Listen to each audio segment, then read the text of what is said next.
ګرانو کتونکو سلامونه کوم. الف خان شیرپا یم، کیمرامین را سره یاسر خان دی. پروګرام ریکارډینګ ته ودرېدم او خبر راغی چې نګران وزیراعلی خیبر پښتونخوا هغه وفات شو. الله پاک دې هغه له جنتونه نصیب کړي. ګرانو کتونکو په لار روانو ما ماشومان مې ولیدل چې ما یې په دې ژرنده کې څه کوي او دې خواته چې کوم دی نو داسې پټي مټي ښکارېدله.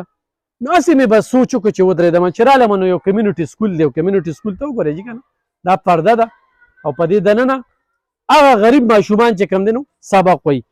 دا مخال ما ته دا معلومات راځي چې په 400 کې 15,000 ماشومان دا کمیونټي سکولونو کې په 114 قریبا سکولونو کې سبق وایي او دا هغه انتخابي غریب ماشومان دي او دا د کمیونټي سکول والا دا روچتۍ او دلته ځان سره داخلي او په یې ټاټس کې پوزیشن هم چې د سوات یو ماشوم یې اغوستی و هغه هم د کمیونټي سکولو.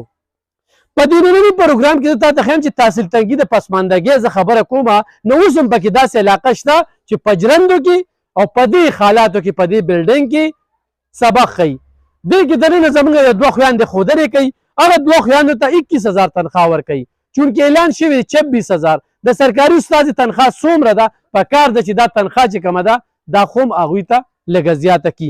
دغه استاد د خالا کار کوي، د پی ان کار کوي، ماشومان صفا کوي، ځای جارو کوي، هر یو کار چې کوم دی نو په دغه سکول دننه کوي.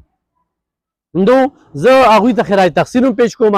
بیا چې دا ځای چا اوله ورکړی دی په دې باندې رنټ ورکوي نو هغه مالک هم د ستاینې دی چې د خپل علاقې پسماندګۍ ته یې وکتل او پړه کې وله ځای ورکړه. پړه کې داسې ځای چې هلته د ژرندې مشین دی او دلته چې کوم دی کور دی او په کور کې دننه چې کوم دی نو ماشومانو له ما ته ښکاري چې 2 چوپالې دي پکې او مخامخ به پکې کمره خوم وي خو په چوپالو کې ما ته په دې ځای کې ماشومان په نظر راځي. نو ګرانو کتونکو دا زموږ تحصیل تنګي دی او دا د سرکاري سکولونو حالت زار ده. د خیمه دا درته په یو مشین کې درته کمیونټي سکول خیمه. سکول ضرورت دی، سرکاري سکول ضرورت دی، خو چې سرکاري سکول نه وي نو بیا د کمیونټي سکول ډیر زیات ضرورت دی او هغه ضرورت چې کوم دی دغه محکمې پوره کړی دی. نو زه په دې باندې هغوی ته تکړه والی ویم. خراج تحسین ورته په دې نه پیش کوم چې تنخواګانې ډېرې کمې دي د دې خلکو.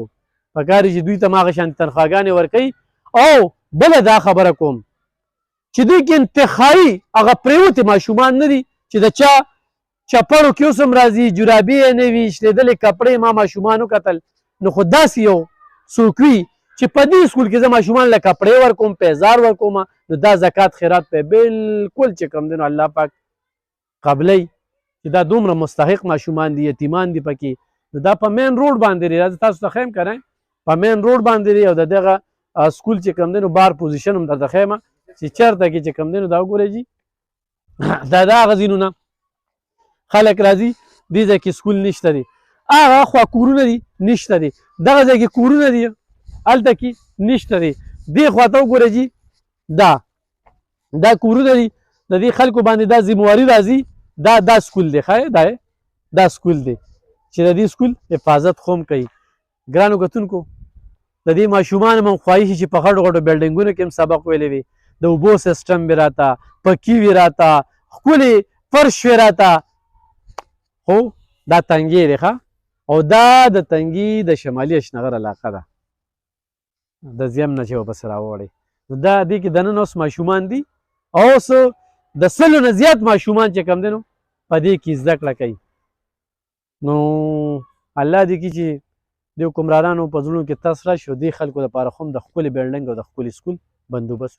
ګرانو کتونکو دا موږ ته پته ولګېده چې دې کې هلکان او جینکې ګډوډ دي خو مثانې ورته ښودنه کوي یعنې ګډ کمیونټي سکول دی او دا مالک مکان دی او د بچي هم دلته کې سبق وایي. څه دی نوم دی؟ زما طاهر شاه نوم دی. زموږ ماشومان هم پکې دي دلته کې داخل دي او دوی تقریبا دلته دوی مخکې بره کلي کې وو. دا دلته 3م کال دی غالبا چې دلته راغلي راشف شوي او بلډینګ خو دغه تاسو ولید هر څه. دې کې څو کمرې دي؟ دې کې 2 کمرې دي او نور 2 چوپاله دي او 2 چوپاله دي. هغه هم ډېر نازک حالت کې کمزوري حالت کې. اوبو سیسټم شته؟ اوبو سیسټم هغه هم بس په نشي حساب دی. هینډ پمپ دی زوړ غونته کې هغه هم صحیح نه دی برابر نه دی. باتروم او باتروم هم پکې دی یو پکې دی هم کمزور دی.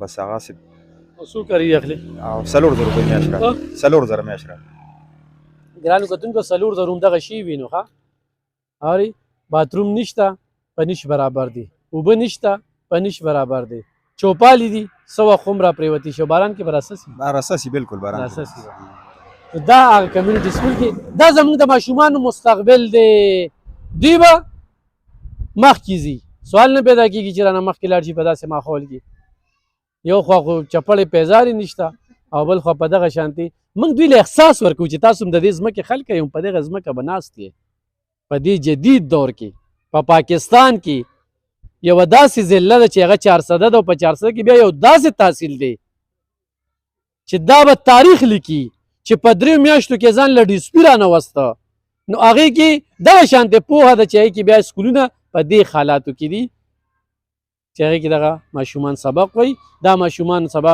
مستقبل جوړ شي دوی چې هلته لاړ شي نو دوی به ځان سره څه احساس او څه پوهه وړي سوچ وکړئ